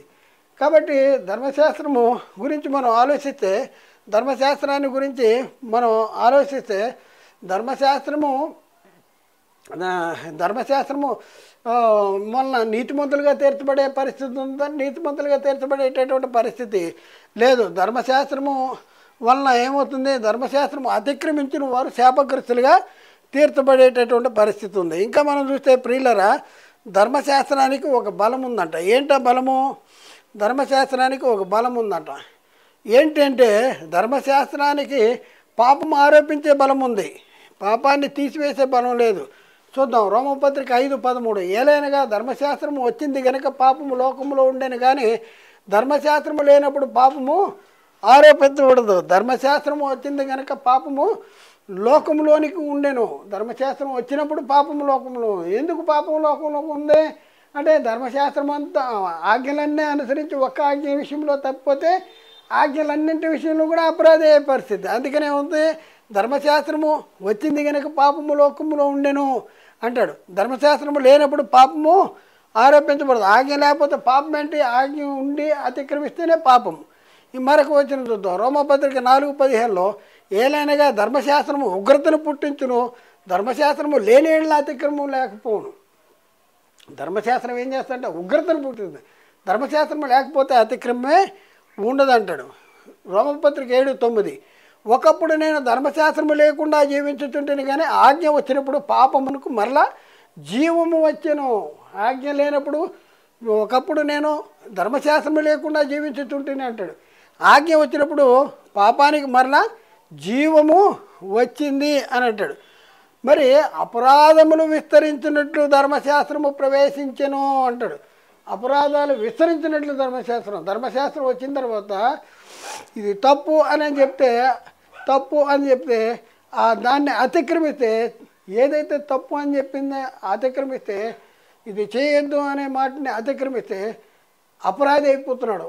అపరాధి, అత్యధికమైన పాపం. అపరాధాలు విస్తరించినట్లు ధర్మశాస్త్రము ప్రవేశించెను అనేసి ఇక్కడ రాయబడింది. ఎక్కడ అంటే రోమపత్రిక 5:20 మరియు అపరాధమును విస్తరించినట్లు ధర్మశాస్త్రము ప్రవేశించెను, అయినను పాపము మరణమునకు ఆధారము చేసుకుని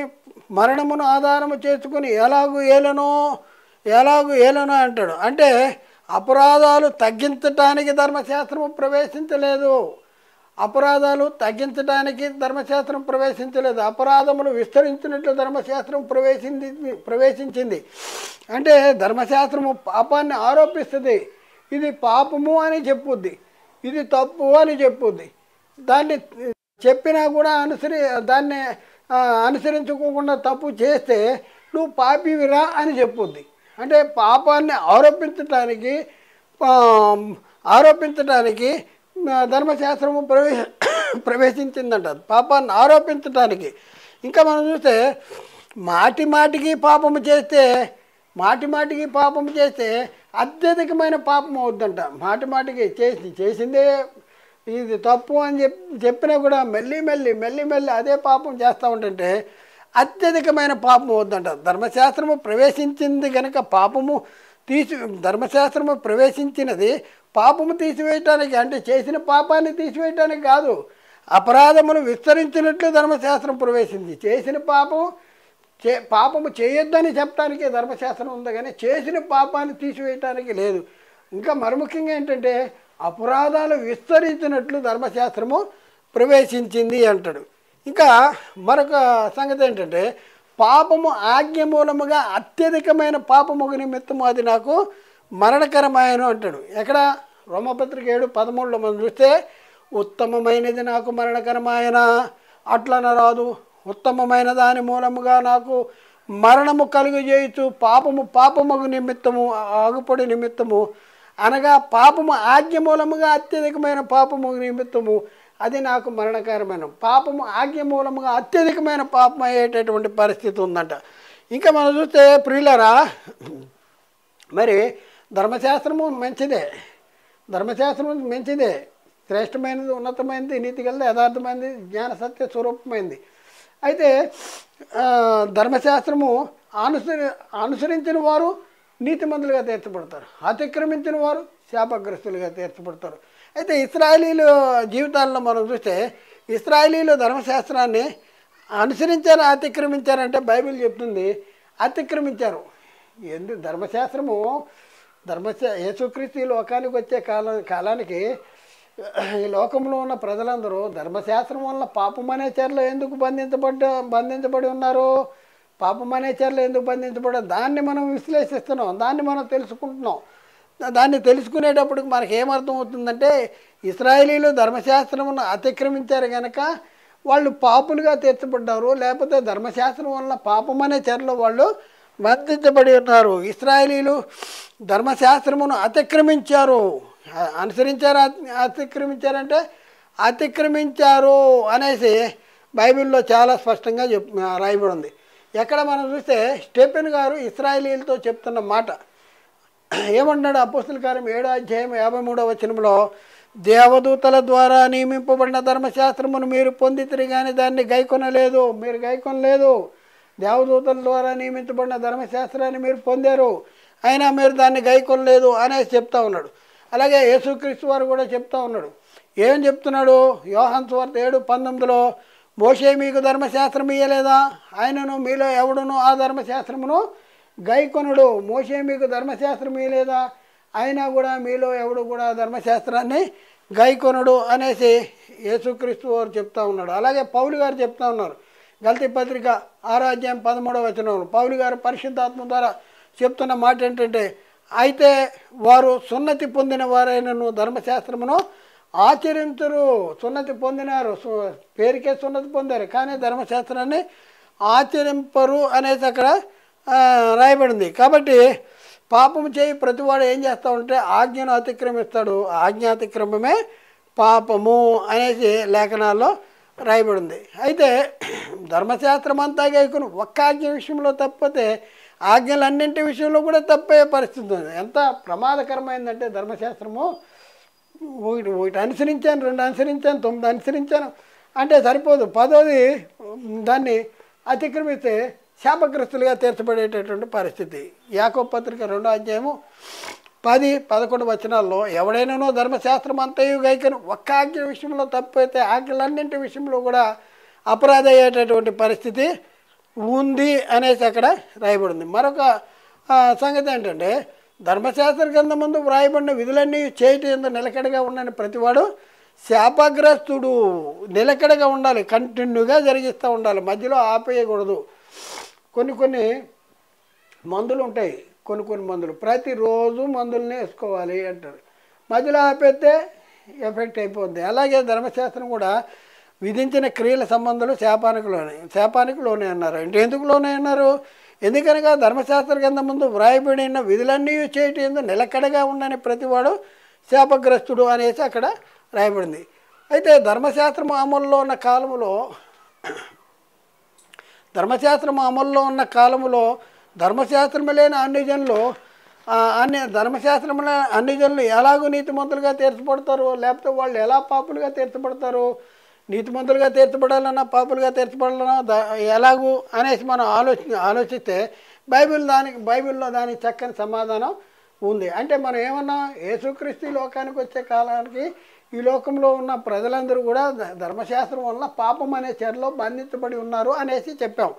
మరి అన్ని జనుల విషయంలో వాళ్ళు ఎందుకు పాపులయ్యారు అంటే ఇక్కడ చెప్తున్నారు. రోమపత్రిక 2:12, 13, 14, 15 మనం చూద్దాం. ధర్మశాస్త్రము కలిగిన వారే పాపము చేసిన వారందరూ ధర్మశాస్త్రానుసారంగా తీర్పు నొందుదురు. ధర్మశాస్త్రము వినువారు దేవుని దృష్టికి నీతిమంతులు కారు, కానీ ధర్మశాస్త్రమును అనుసరించి ప్రవర్తించిన వారే నీతిమంతులుగా తీర్చబడతారు. అలాగే 14వ వచనం, ధర్మశాస్త్రము లేని అన్ని జనులు స్వాభావికముగా ధర్మశాస్త్ర సంబంధమైన క్రియలు చేసిన యెడల వారు ధర్మశాస్త్రము లేని వారైనను తమకు తామే ధర్మశాస్త్రమైనట్టున్నారు అంటాడు. అంటే ధర్మశాస్త్రము లేని అన్ని జనులకి ధర్మశాస్త్రం లేదు కదా. ఈ అన్ని జనులు స్వాభావికముగా ధర్మశాస్త్ర సంబంధమైన క్రియలు, అసలు వీళ్ళు జరిగించే క్రియలు ధర్మశాస్త్ర గ్రంథంలో ఉన్న క్రియల లాంటి క్రియలు వీళ్ళు స్వాభావికంగా జరిగిస్తే, స్వాభావికంగా ధర్మశాస్త్ర సంబంధమైన క్రియలు చేసిన యెడల వారు ధర్మశాస్త్రము లేని వారైనను తమకు తామే ధర్మశాస్త్రమైనట్టు ఉన్నారు. ఇంకా చూద్దాం. అట్టి వారి మనస్సాక్షి కూడా సాక్ష్యం ఇచ్చుతుండగాను వారి తలంపులు ఒకదాని మీద ఒకటి తప్పు మోపుతూ లేక తప్పు లేదని చెప్పుతుండగాను ధర్మశాస్త్ర సారము తమ హృదయంలో ఎందుకు వ్రాయబడినట్టు చూచుతున్నారు అనేసి అక్కడ రాయబడింది. కాబట్టి ప్రియులరా, ఒకసారి ఆలోచించండి. ధర్మశాస్త్రం యేసుక్రీస్తు ఈ లోకానికి వచ్చే కాలానికి ధర్మశాస్త్రం కలిగినటువంటి ఇశ్రాయేలీలు ధర్మశాస్త్రాన్ని అనుసరించకపోవటం వలన, అతిక్రమించటం వలన వాళ్ళు నీతిమంతులుగా తీర్చబడలేదు, పాపులుగా తీర్చబడ్డారు, శాపగ్రస్తులుగా తీర్చబడ్డారు, పాపులుగా తీర్చబడ్డారు. మరి ధర్మశాస్త్రము లేని అన్ని జనులు ఎలాగో అంటే, ధర్మశాస్త్రం లేకపోయినా కూడా స్వాభావికంగా ధర్మశాస్త్ర సంబంధమైన క్రియలు జరిగితే వాళ్ళు నీతిమంతులుగా తీర్చబడేవాళ్ళు. కానీ అవి కూడా వాళ్ళు చేయలేదు. కాబట్టి యేసుక్రీస్తు ఈ లోకానికి వచ్చే కాలానికి ఈ లోకంలో ఉన్న ప్రజలందరూ ఎలాంటి పరిస్థితుల్లో ఉన్నారంటే, ఏ భేదం లేదు, అందరూ పాపము చేసి దేవుడు అనుగ్రహించు మహిమను పొందలేకపోతున్నారు అనేసి లేఖనాల్లో రాయబడింది. రోమాపత్రికలో 5వ అధ్యాయము 12వ వచనం, ఇట్లుండగా ఒక మనిషి ద్వారా పాపం ద్వారా మరణము ఎలాగూ ప్రవేశించనో అలాగే మనుషులందరూ పాపము చేసినందున మరణం అందరికీ సంప్రాప్తమైంది. చూద్దాం. అలాగే మనుషులందరూ కూడా పాపము చేసినందున మరణం అందరికీ, మనుషులందరూ కూడా పాపము చేసినందునే మరణం అనేది అందరికీ వచ్చింది. పాపము చేయకుండా మరణం వచ్చింది అనేది తప్పది. పాపము చేసి పాపులు అవుతున్నారు. అందరూ పాపము చేసి పాపులు అయ్యేటటువంటి పరిస్థితి ఉంది. ఇంకా మనం చూస్తే ధర్మశాస్త్రమును అతిక్రమించిన ఇశ్రాయేలీల పరిస్థితి ఏంటి? ధర్మశాస్త్రాన్ని అతిక్రమించారు కదా, వాళ్ళ పరిస్థితి ఏంటి? యేసుక్రీస్తు ఈ లోకానికి వచ్చి ఏం చేశాడు? ఆయన ఆరోహణమైనప్పుడు చెరగా పట్టుకుని పోయాడు అనేసి రాయబడింది. అయితే యేసుక్రీస్తు ఇక్కడ మనం చూస్తే ధర్మశాస్త్రమును అతిక్రమించిన ఇశ్రాయేలు పరిస్థితి ఏంటి అంటే, ధర్మశాస్త్రము అంటే లేఖనము అందరినీ పాపములో బంధించిందంట. లేఖనము అందరినీ పాపములో బంధించింది. ఏంటి? లేఖనము అందరినీ పాపములు. యేసుక్రీస్తు ఎందుకు వచ్చాడు? పాపములో బంధించబడి ఉన్న వారిని, ధర్మశాస్త్రం వల్ల పాపం అనే చెరలో బంధించబడిన వారిని విమోచించడానికి యేసుక్రీస్తు ఈ లోకానికి వచ్చాడు. చెరగా పట్టుకుని పోయాడు. ఏంటి చెర? వీళ్ళని చెరపట్టిన చెర ఏంటి? ధర్మశాస్త్రం వల్ల పాపం అనే చెర. ధర్మశాస్త్రం వల్ల పాపం అనే చెరను తీసేయాలంటే ఏం చేయాలి? యేసుక్రీస్తు ధర్మశాస్త్రాన్ని అనుసరించి, తూచా తప్పకుండా అనుసరించి ధర్మశాస్త్రాన్ని కొట్టివేయాలి. అలాగే యేసుక్రీస్తు వారు ఆయన జీవించిన కాలంలో ధర్మశాస్త్రాన్ని అనుసరించి ఆ తర్వాత ధర్మశాస్త్రాన్ని కొట్టివేయటం ద్వారా వీళ్ళని పాపం అనే చెరలోంచి విడిపించాడు. చెరగా పట్టుకుపోయాడు. పాపం అనే చెరగా పట్టుకుపోయాడు. చూద్దాం. లేఖనము అందరినీ పాపములో బంధించిందట. ఎందుకు బంధించింది? లేఖనము అందరినీ పాపంలో బంధించిందంట. గల్తీ పత్రిక 3వ అధ్యాయం 22వ వచనం. గల్తీ పత్రిక 3వ అధ్యాయం 22వ వచనం. ఇశ్రాయేలు ధర్మశాస్త్రాన్ని అతిక్రమించడం ద్వారా ఏం జరుగుతుందంటే, యేసుక్రీస్తునందరి విశ్వాస మూలముగా కలిగిన వాగ్దానము విశ్వసించి వారికి అనుగ్రహించబడినట్టు లేఖనము అందరినీ పాపములో బంధించింది. లేఖనం అంటే ధర్మశాస్త్రం అందరినీ దేనిలో బంధించంటే పాపములో బంధించింది. వీళ్ళు ఏ చెరలో ఉన్నారు? పాపమనే చెరలో ఉన్నారు. ధర్మశాస్త్రం వల్ల పాపమనే చెరలో ఉన్నారు. యేసుక్రీస్తు ఆయన ఆరోహణమైనప్పుడు చెరగా పట్టుకుపోయాడు. ఏ చెరనే? ధర్మశాస్త్రం వల్ల కలిగిన పాపమనే చెరగా పట్టుకుపోయాడు. చెరగా పట్టుకుపోయి మనల్ని స్వతంత్రులుగా చేశాడు. మనకి విడుదల కలుగజేశాడు. విడుదల కలుగజేసి ఈవులను అనుగ్రహించాడు. ఆ ఈవులు ఏంటో కూడా మనం తర్వాత క్లాసులో మనం నేర్చుకుందాం. ఇక్కడ మనం చూస్తే ప్రియులరా, చెరలో ఉంచబడినట్లు మనము ధర్మశాస్త్రానికి లోనైన వారమైతే, యేసుక్రీస్తు లోకానికి వచ్చే కాలానికి ఇశ్రాయేలు పరిస్థితి ఏంటంటే చెరలో ఉంచబడినట్లు మనము ధర్మశాస్త్రానికి లోనైన వారమైతే పౌలు చెప్తా ఉన్నాడు. చూద్దాం ఆ వచనాన్ని చూద్దాం. గల్తీ పత్రిక 3వ అధ్యాయంలో 23వ వచనం చదివితే, విశ్వాసము వెల్లడి కాకమునుపు ఇక ముందుకు బయలుపరచబడబో విశ్వాసము అవలంబింపవలసిన వారముగా చెరలో ఉంచబడినట్లు మనము ధర్మశాస్త్రానికి లోనైన వారమైతే, చెరలో ఉంచబడినట్లు మనం ధర్మశాస్త్రానికి లోనైన. ఏ చెరలో ఉంచబడినట్లు? పాపమనే చెరలో. లేఖనము అందరినీ పాపములో బంధించింది. అంటే ధర్మశాస్త్రము వలన పాపమనే చెరలో వీళ్ళు బంధించబడ్డారు. ఆ పాపమనే చెరలో బంధించబడిన వారిని విడిపించడానికి దేవుడు యేసుక్రీస్తు వారిని ఈ లోకానికి పంపించాడు. చెరగా పట్టుకుపోయాడంటే ఏ చెరగా పట్టుకుపోయాడు? ధర్మశాస్త్రం వలన కలిగిన పాపమనే చెరగా పట్టుకుపోవటానికే యేసుక్రీస్తు పట్టుకుపోయాడు యేసుక్రీస్తు వారు. ఇంకా మనం చూడండి, ధర్మశాస్త్రం వలన లేఖనం అందరినీ పాపములో బంధించిందంట. అందరూ కూడా పాపములో నువ్వు పాపివి. నీతిమంతుడు ఒక్కడు లేడు. అందరూ పాపం చేసి దేవుడి మహిమను పొందలేకపోతున్నారు. దేవుడు అనుగ్రహించి మహిమను పొందలేనటువంటి పరిస్థితి. చూడండి ప్రియులారా, లేఖనం ఏం చేసింది? అందరినీ పాపములో బంధించింది. యేసుక్రీస్తు లోకానికి వచ్చాడు. ఈ పాపం అనే చెరగా పట్టుకుపోయాడు. వీళ్ళని స్వతంత్రులుగా చేశాడు. వీళ్ళకి విడుదల కలిగజేశాడు. ఆయన చెరగా పట్టుకుపోయిన, ఆయన ఆరోహణమైనప్పుడు చెరగా పట్టుకుపోయిన చెర ఏంటంటే పాపమనే ధర్మశాస్త్రం వల్ల కలిగిన పాపమనే చెరగా పట్టుకుపోయాడు. కానీ పరదేశు చెరగాదు. ఎందుకు వీళ్ళు అసత్యాన్ని బోధిస్తున్నారంటే అసలు ధర్మశాస్త్రాన్ని గురించిన సంగతులు గ్రహించలేకపోతున్నారు. అర్థం కావట్లేదు. వాళ్ళు చదివిన అర్థం కాదు. ఎందుకంటే వాళ్ళు చెప్పిన వాళ్ళు ఎవరున్నారో ఎవరు చెప్పలేదు. పాపం ఎవరు చెప్పలేదు. వాళ్ళకి అర్థం కావట్లేదు. చూద్దాం ప్రియులరా, ఇక్కడ మనం చూస్తే గల్తీ పత్రిక 3వ అధ్యాయంలో 23వ వచనంలో, విశ్వాసము వెల్లడి కాకమునుపు ఇక ముందుకు బయలుపరచబడబో విశ్వాసము అవలంబింపవలసిన వారముగా చెరలో ఉంచబడినట్లు మనం ధర్మశాస్త్రానికి లోనైన వారమైతే,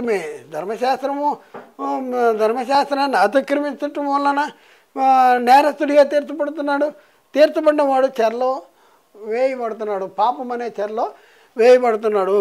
కాబట్టి ప్రియులరా, భూమి మీద ధర్మశాస్త్రం వలన పాపం అనే చెరలో బంధించబడిన వారిని విమోచించడానికి యేసుక్రీస్తు లోకానికి వచ్చాడు. పరదేశంలో పాపులు ఉంటారని, ఆ పాపులకి వెళ్ళి యేసుక్రీస్తు బోధ చేశాడని చెప్పే బోధ అసత్య బోధ. అది సత్యం కాదు.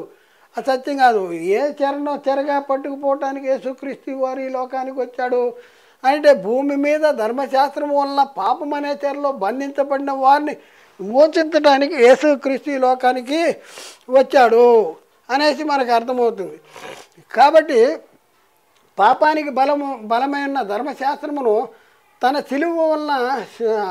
సిలువ యందు కొట్టివేసి లోకంలో ఉన్న ప్రజలను పాపమనే చెరను లోకంలో ఉన్న ప్రజలను బంధించిన పాపమనే చెరను చెరగా పట్టుకుపోయి మనుషులకు ఈవులు అనుగ్రహించాడు అనేసి మనకి బాగా